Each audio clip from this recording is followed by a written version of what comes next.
anggap sebagai wawu haliyah, tapi memungkinkan juga dianggap sebagai wawu istinafiyah, tergantung bagaimana kita menerjemahkan teks ini. Kalau seandainya kemudian kita terjemahkan Al-Quran adalah dalil syar'i yang pertama atas hukum. Sedangkan nas-nas Al-Quran, misalnya begitu, ya, yang bersifat tasyri'i, misalnya seperti itu, kata-kata wawunya diterjemahkan dengan sedangkan misalnya, maka wawunya disebut sebagai wawu haliyah. Tapi kalau seandainya ini kita terjemahan Al-Quran adalah dalil syar'i yang pertama atas hukum, titik. Misalnya teks-teks Al-Quran yang bersifat tasyri', misalnya seperti itu, maka wawunya yang ada di sini disebut sebagai wawu istinafiyah. Tadi sudah kita tegaskan itu. Ya, monggo diperhatikan selanjutnya. Wa nususuhu at-tasyri'iyyatu lam tarid. Ini contoh yang baik menurut saya untuk kemudian dianalisis, untuk memberikan gambaran konkret tentang bagaimana khobar jumlah itu i'rabnya adalah mahalli. Ya, diperhatikan. Lam tarid di sini merupakan khobar dari nususu asy-syar'i at-tasyri'iyyatu. Ya. Wa nususuhu itu dijadikan sebagai mubtada, at-tasyri'iyyatu di situ menjadi na'at dari nususuhu nususuhu itu. Khabarnya mana? Khabarnya adalah lam tarid. Coba diperhatikan itu. Loh Ustaz, ini khabar, iya. Kok kemudian disukun? Khabarnya mubtada kan harus dibaca rafa. Ini kok kemudian disukun? Inilah yang kemudian menjadi pintu masuk bagi kita bahwa yang menjadi khobar itu bukan lam taridnya. Coba diperhatikan itu. Yang menjadi khobar di sini adalah jumlah, yang jumlah fi'liyah yang dibentuk oleh lam tarid plus hiya yang menjadi fa'il yang kembalinya kepada nususuhu at-tasyri'iyyah. Enggak? Coba itu diperhatikan. Jangan memiliki pandangan bahwa lam taridlah yang kemudian menjadi khabar. Ya.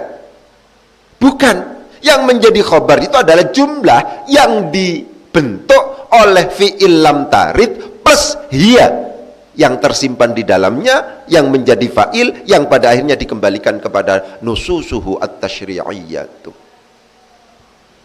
Ya. Oleh karena yang menjadi khabar itu adalah jumlah, maka ini masuk pada wilayah mahalli. Karena mahalli, jangan ditanya tanda rofaknya ini apa Ustadz, nggak ada. Coba ini diperhatikan, ya, tanda rofaknya ini mana? Nggak ada. Kenapa? Karena i'rabnya mahalli. Kok tahu kalau i'rabnya mahalli? Karena yang sedang kita i'rabi adalah berupa jumlah, seperti yang saya katakan. I'rab itu ada 3, ya kan? Ada yang sifatnya lafzi, ada yang sifatnya takdiri, ada yang sifatnya mahalli. Oleh karena demikian, selalu saya tegaskan, janganlah kita selalu menuntut bahwa perubahan i'rab pasti ada tanda i'rabnya. Belum tentu. Perubahan i'rab pasti ada tanda i'rabnya dalam konteks i'rabnya itu adalah lafzi. Ja'a Muhammadun, ketika menjadi maf'ul bih menjadi ra'aitu Muhammadan, dari Muhammadun di dhammah menjadi Muhammadan di fathah menjadi marartu bi Muhammadin. Kelihatan banget di situ. Pada waktu rafa beda dengan pada waktu nasab, beda juga pada waktu jar. Ya, karena i'rabnya masuk dalam kawasan lafzi. Kapan lafzi? Lafzi itu apabila bukan takdiri dan bukan mahalli. Karena yang ada pembagiannya adalah takdiri dan mahalli. Kapan takdiri? Kita anggap bahwa sebuah i'rab itu masuk wilayah takdiri apabila yang sedang kita i'rabi adalah berupa isim mangkus, isim maksur, al-mudhaf ilayya, il mutakallim. Begitu. Kapan masuk wilayah mahalli? Masuk wilayah mahalli apabila yang sedang kita i'rabi itu adalah termasuk dalam kategori al-asma, al-mabniyah, al-jumal, al-hikayah. Ada 3. Apabila yang sedang kita i'rabi adalah termasuk dalam kategori isim-isim yang mabni, Apabila yang sedang kita i'rabi termasuk dalam kategori jumlah baik fi'liyah maupun ismiyah, nah ini termasuk. Yang sedang kita i'rabi itu adalah jumlah fi'liyah, bukan lam tarid. Kalau lam tarid hanya sekedar fi'il mudhari. Yang menjadi khobar di sini adalah jumlah fi'liyah yang terbentuk dari fi'il lam tarid plus hiya yang tersimpan di dalamnya yang menjadi fa'il dari lam tarid. Harus clear itu, ya. Karena demikian jangan ditanya, Ustadz ini khobar dari nususuhu at-tashri'iyah. Iya, loh, khobar kok dibaca sukun? Nggak ada khobar dibaca sukun misalnya. Loh, yang menjadi khobar bukan lam tarid. Yang menjadi khobar itu adalah jumlah. Jadi lam tarid itu bagian dari khobar yang membentuk khobar. Coba diperhatikan itu, ya. Jangan salah paham. Nanti jangan-jangan lam tarid loh, ini khobar, tapi kok dibaca sukun? Nggak ada khobar dibaca sukun. Iya, ini dibaca sukun lebih disebabkan karena warada yaridu yang tadi pagi kita warada yaridu wurudan itu adalah fi'il mudhari, kebetulan tidak bertemu dengan nun taukid dan nun niswah berarti mu'rab, kebetulan juga dimasuki amil jazm berupa lam. Karena kebetulan ini berupa sahihul akhir walam yattasil bi akhirih syai'un, maka tanda sukunnya, tanda jazmnya dengan menggunakan sukun. Inilah alasan kenapa kok kemudian disebut sebagai lam tarid, karena sahihul akhir walam yattasil bi akhirih syai'un. Bacaannya lam tarid. Ini ya, penting untuk diperhatikan. Yang menjadi khobar dari nususuhu at-tashri'iyah bukan sekedar lam tarid, tapi yang menjadi khobar itu adalah jumlah yang dibentuk oleh fi'il lam tarid plus hiya yang tersimpan di dalamnya yang menjadi fa'il dari lam tarid. Wa nususuhu hale utawi piro-piro nasi Al-Qur'an at-tashri'iyatu kang bangsa tasyri'. Kok kang bangsa Ustaz? Iya, ini adalah isim mansub. Tasyri'un, tasyri'iyyun, tasyri'iyyatun. Ini banyak pelajaran tentang bab mudzakkar muannats. Coba diperhatikan di situ. Nassun itu kalau ditasniahkan nassoni, kalau dijamakkan nususun. Kita tahu bahwa nususun ini oleh orang Arab dihukumi sebagai lafadz yang muannats karena apa? Ketika diberi naat itu justru diberi tak marbuthah. Inilah terkonfirmasi sebuah kaidah kullu jam'in ghairi aqilin muannatsun mufradun. Setiap jamak yang tidak memiliki akal kecenderungannya dianggap sebagai muannats mufrad. Terkonfirmasi itu bahwa nususuhu meskipun misalnya asalnya itu adalah mudzakkar nassun ditasniahkan menjadi nassoni atau nassaini kemudian dijamakkan menjadi nususun, itu berhukum muannats. Bahwa itu berhukum muannats bisa kita lihat dari bagaimana naatnya. Ternyata naatnya diberi tak marbuthah.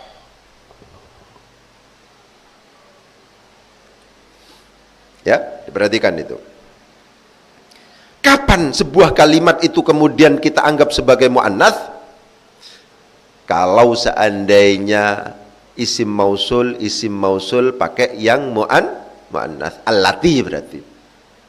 Kalau seandainya menggunakan isim domirnya adalah muannats, hiya berarti.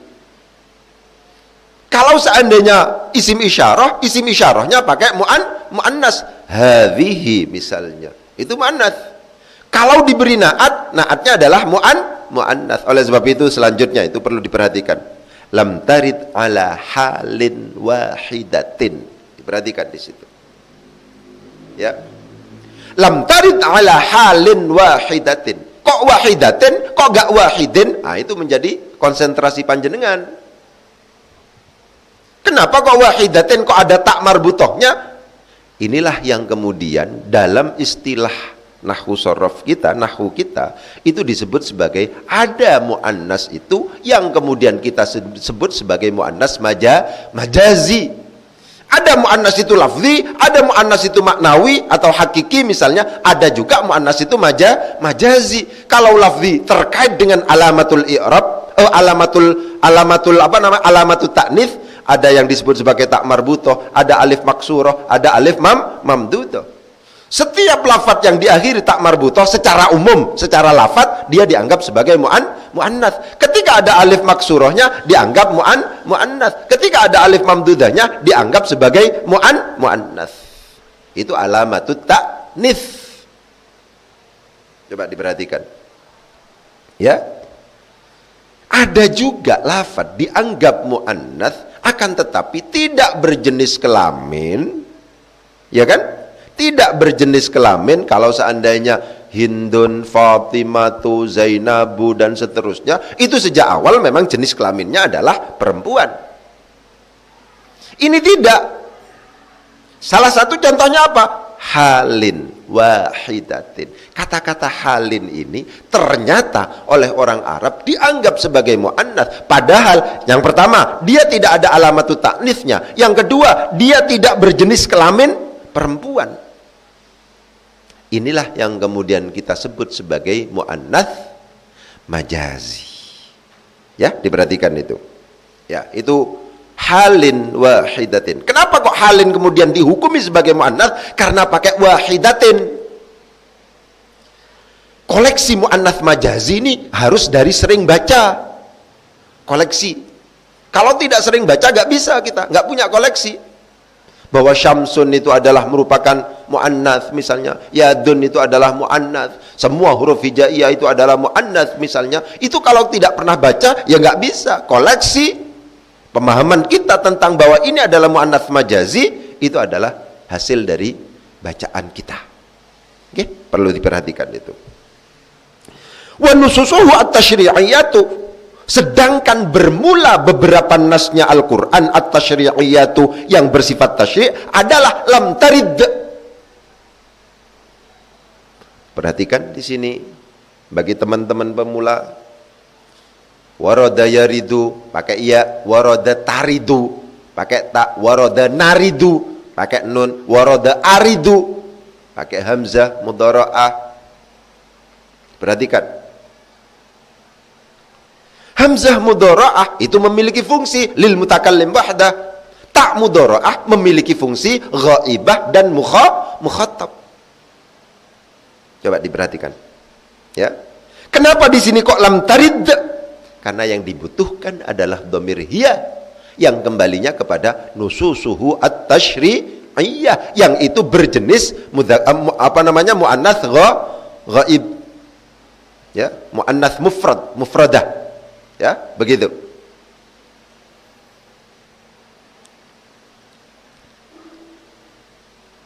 Wa nususuhu, dan bermula beberapa nasnya Al-Quran at-tasyri'iyatu yang bersifat tasyri'i adalah lam tarid, tidak datang apa nususuhu at-tasyri'iyah ala halin wahidatin, atas keadaan yang satu. Itu. Bal, akan tetapi.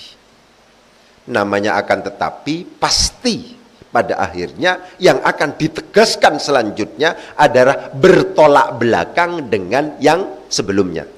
Namanya akan tetapi. Ya kan? Begitu. Jadi fungsinya begitu. Ya. Fungsinya bal ini mesti jenengena akan tetapi. Pasti yang akan disebutkan sesudahnya ini, sesudah bal, itu bertolak belakang dengan yang sebelumnya. Begitu. Ya. Lah, sebelumnya ditegaskan wa nususu at-tasyri'atu lam tarid ala halin wahidah. Ya. Gitu.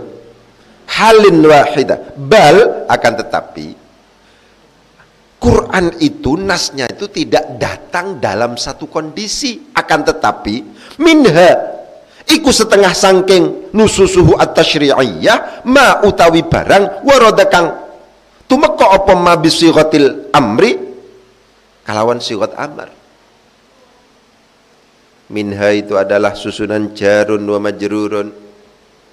Seperti yang saya katakan, kalau seandainya kita menemukan sebuah kalimat dan itu kita anggap di awal kalimat, misalnya berupa jarun wa majrurun atau dhorof, memungkinkan jar majrur itu, memungkinkan dhorof itu ditentukan sebagai khabar muqaddam. Begitu ya? Kapan itu dipastikan sebagai khabar muqaddam? Apabila yang jatuh sesudahnya ada yang pantas untuk ditentukan sebagai mubtada muakhar. Yang pantas pada umumnya 3. Apa saja itu? Yang pertama adalah isim nakiroh. Yang kedua adalah mausul mushtarok. Yang ketiga adalah merupakan masdar muawwal. Coba. Itu adalah teori aplikatif berdasarkan penelitian ketika kita baca teks Arab. Ya. Ini minha. Setelah itu ada ma kategorinya adalah mausul mushtarok. Isim mausul itu ada 2, ada yang khas, ada yang mushtarok. Gitu ya. Yang khas itu ada 2, ada yang mudzakkar, ada yang muannats. Yang mudzakkar ada yang mufrad, tasniyah dan jamak. Yang muannats juga begitu, ada yang mufrad, tasniyah dan jamak. Alladzi, alladzani atau alladzaini, alladzi, alladzina, allati, allatani atau allataini, allati. Begitu ya. Kemudian selanjutnya yang namanya mausul itu juga ada yang namanya mushtarok. Mushtarok itu ada 2, ada yang akil, ada yang ghairu akil. Nah, ma ini termasuk yang mushtarok, yang ghairu akil. Bal akan tetapi ini namanya huruf atof. Atof itu memungkinkan terjadi isim pada isim, ya, fiil pada fiil, juga bisa mungkin terjadi jumlah pada jumlah. Ini adalah pengatofan jumlah pada jumlah. Ya, begitu. Kan sebelumnya jumlah itu wa nususuhu at-tasyri'iyah itu lam tarid ala halin wahidatin, itu adalah jumlah. Bal akan tetapi minha adalah sebagian dari nususu at-tasyri'iyah ma bermula sesuatu, warada yang datang apa ma bisighatil amri dengan sighat amar. Bal itu adalah huruf ataf yang jatuh setelah huruf ataf, namanya ma'tuf. Perlu saya ingatkan ya, pengatofan itu luas sekali ya, pengatofan itu luas sekali. Ada yang pengatofan isim pada isim, fiil pada fiil. Kemarin kita tegaskan juga huruf pada huruf. Ini kasusnya adalah pengatofan jumlah pada jumlah. Minha, ya, ma warada bisighatil amri, itu diatofkan kepada nususu at-tasyri'iyah. Yang itu jumlah fi'liyah. Jumlah ismiyah kok fi'liyah, ya. Wa nusuhu, dan bermula. Sedangkan bermula beberapa nasnya Al-Quran at-tasyri'iyatu yang bersifat tasyri', khabarnya nususu sekarang adalah lam tarid, tidak datang apa nususu at-tasyri'iyah ala halin, atas kondisi keadaan wahidatin yang satu. Bal akan tetapi minha adalah sebagian dari nususu at-tasyri'iyah ma bermula sesuatu, warada yang datang apa ma bisighatil amri dengan sighat amar. Kalau seandainya teori tadi yang kemudian kita terapkan, ya, diperhatikan, teori tadi yang kita terapkan, minha itu adalah khabar muqaddam. Kenapa kok kemudian dipaksa sebagai khabar muqaddam? Karena setelah jar majrur ternyata ada mausul, mausulnya itu kategorinya adalah mushtarok. Ketika sampean menemukan jar majrur atau dhorof ada di awal kalimat dan yang sesudahnya itu dipastikan adalah mausul mushtarok, maka kita jangan ragu bahwa jar majrur atau dhorof itu langsung ditentukan sebagai khabar, kemudian mausul mushtaroknya itu ditentukan sebagai mubtada muakhar.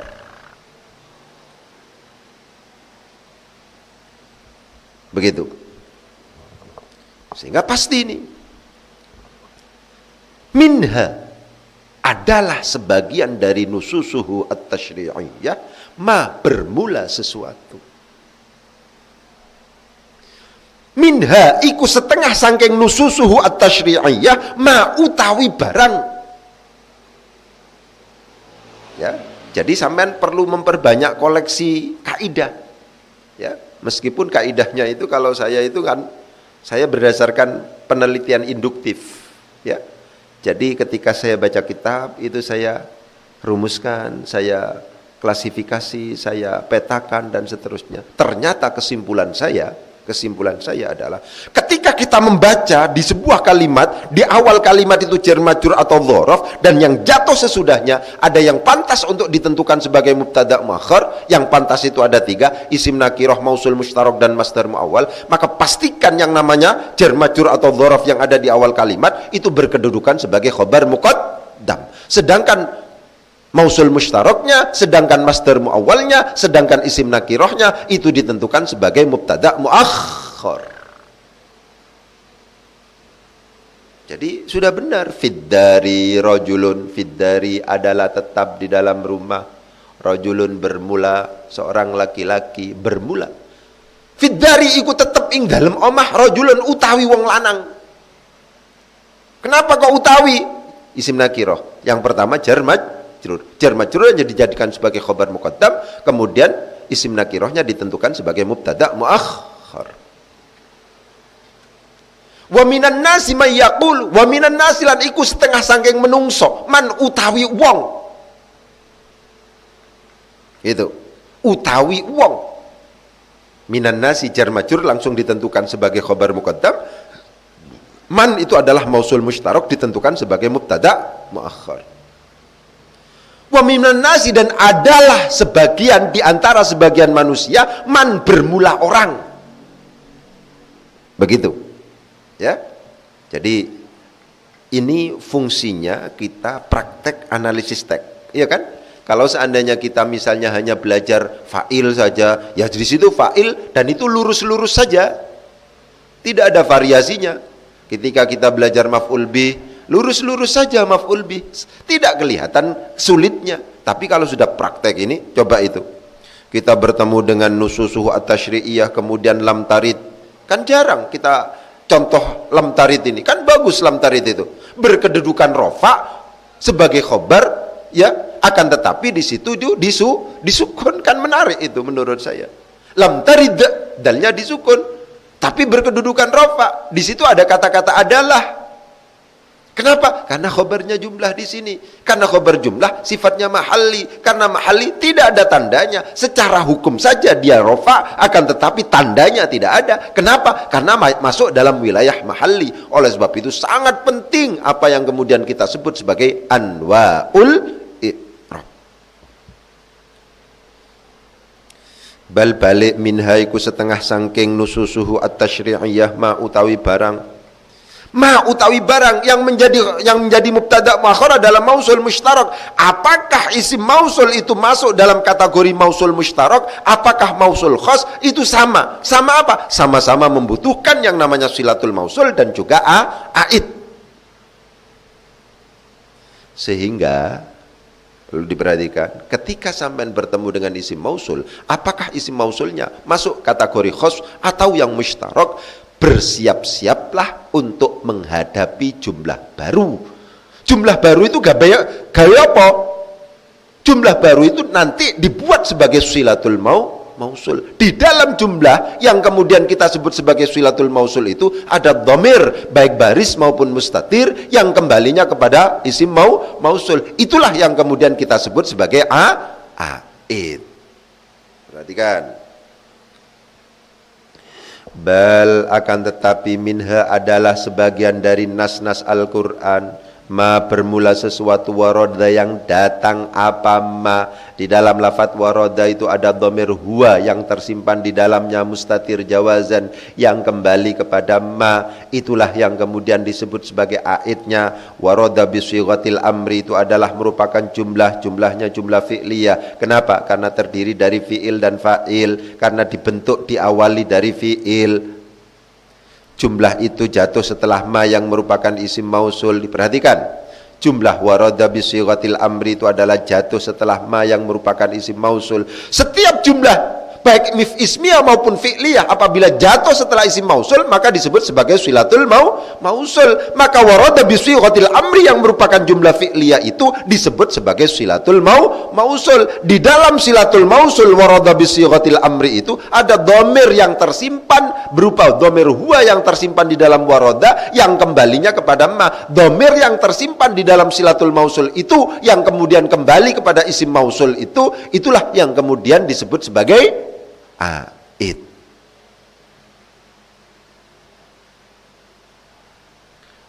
Begitu. Ya. Selanjutnya sama ini. Sama analisisnya. Wa minha, dan adalah sebagian dari nususuhu at-tasyri'iyah ma bermula sesuatu, warada yang datang apa ma bisighatin nahyi dengan sighat nahi. Wa minha, dan adalah sebagian dari nususuhu at-tasyri'iyah ma bermula sesuatu, warada yang datang apa ma bisighatil umumi dengan sighat umum, au bisighatil itlaqi atau dengan menggunakan sighat mutlak. Selanjutnya sekarang fasighatul amri, maka bermula fa-nya disebut sebagai fa istinafiyah. Kenapa? Karena memulai kalimat baru di tengah-tengah aliniyah. Apabila ada fa kok kemudian ada di tengah-tengah aliniyah, padahal di situ adalah di permulaan jumlah, maka fa-nya di situ disebut sebagai fa istinafiyah. Fasighatul amri, maka bermula sighat amar, wasighatun nahyi dan sighat nahi. Diperhatikan, waune waw ataf, sighatun nahyi diatafkan kepada sighatul amri, di situ sama-sama menjadi mubtada itu awalnya, wasighatul umumi wasighatul itlaqi. Terus sekarang khabarnya sekarang, anwa'un adalah merupakan macam-macam, kulliyatun yang bersifat kulli, min anwa'id dalili, dari macam-macamnya dalil asy-syar'i yang bersifat syar'i al-ami, yang bersifat yang umum. Wa huwa, adapun wa huwa, dan bermula dalil syar'i yang am adalah Al-Qur'anu, Al-Qur'an. Coba diperhatikan di situ. Ya. Kita murati di situ. Mulai dari yang pertama. Wa idahan li hadza, untuk memperjelas hal ini, adribu al-mithla al-atiyah, saya akan membuat contoh sebagai berikut. Quran adalah dalil syar'i yang pertama atas hukum. Sedangkan nas-nas Al-Quran itu tidak datang dalam satu kondisi. Semua satu ayat Al-Quran itu misalnya, satu Al-Quran itu misalnya semuanya amar, semuanya nahi, semuanya. Enggak. Ada yang nahi, ada yang amar, ada yang mutlak, ada yang muqayyad, ada yang, dan seterusnya. Ya, tidak datang dalam satu kondisi. Akan tetapi di antara ayat-ayat itu ada yang dengan menggunakan sighat amar, ada juga yang dengan menggunakan sighat nahi, ada juga yang dengan menggunakan sighat umum, ada juga yang menggunakan sighat mutlak. Perhatikan, sighat amar yang ada di dalam Al-Quran, sighat nahi yang ada di dalam Al-Quran, sighat umum yang ada di dalam Al-Quran, sighat mutlak yang ada di dalam Al-Quran, itu semuanya disebut sebagai anwa'un kulliyatun. Ya, itu adalah macam-macam yang sifatnya kulli. Jadi pokoknya begini, ya, ini jenenge kena pokok. Ya. Pokoknya sudah masuk dalam kasus, itu namanya tafsili. Kalau seandainya tidak masuk dalam kasus, itu namanya kulli. Diperhatikan, fi'il amar secara umum itu namanya kulli. Seandainya tidak kalau sudah masuk aqimus shalah, itu namanya juz'i, itu namanya tafsili. Perhatikan, bagaimana Ustadz sederhananya membedakan ini adalah dalil kulli, ini adalah dalil tafsili. Kalau sudah masuk pada kasus tertentu, maka itu namanya dalilnya tafsili. Kalau masuk pada kasus tertentu, ayat Quran menjelaskan tentang kewajiban sholat, aqimus sholah misalnya, itu dalilnya adalah tafsili. Itu adalah dalilnya adalah juz'i, sama. Tafsili, juz'i, far'i itu sama. Tapi kalau seandainya tidak masuk pada kasus, itu namanya dalilnya dalil kulli. Ketika kita ngomong al-amru lil ijab, amar adalah menunjukkan wajib misalnya, ya, itu masih kulli. Amar, semuanya amar yang ada di dalam Al-Quran tidak masuk pada perbuatan atau kasus tertentu, itu masih kulli. Tapi kalau sudah masuk pada kasus tertentu, itu namanya juz'i. Gitu ya. Dalil kulli menghasilkan hukum kulli, sedangkan dalil juz'i mendatangkan hukum juz'i. Itu semacam itu, sederhananya begitu, ya. Mungkin itu yang bisa saya sampaikan, kurang lebihnya mohon maaf. Wabillahi taufiq wal hidayah. Wassalamualaikum warahmatullahi wabarakatuh.